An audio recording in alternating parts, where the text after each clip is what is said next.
रायपुर में होने वाला सिंधी समुदाय के शुभ विवाह के जोर शोर से चलत है तैयारी।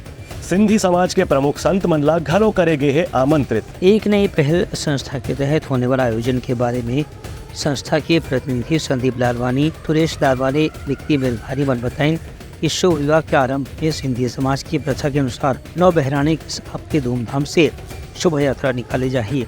संगे संग इनमें अलग अलग क्षेत्र के सदस्य मन भी शामिल हुए, जिसमें कांकेर, धमतरी, भाटापारा, गोंदिया, रायगढ़ जैसे शहर से आने वाला श्रद्धालु मन विशेष रूप से शामिल रही। सौभाग्य के बात के खास ये जिक्र करते हुए संस्था के पदाधिकारी मन की विजय पंजाबी, अनिल लैलवानी और हेमंत मेघानी के भी इनमें खास तौर से उपस्थित रहे, जिमन की मौजूदगी में बारात सेहरा के आयोजन करे जाही।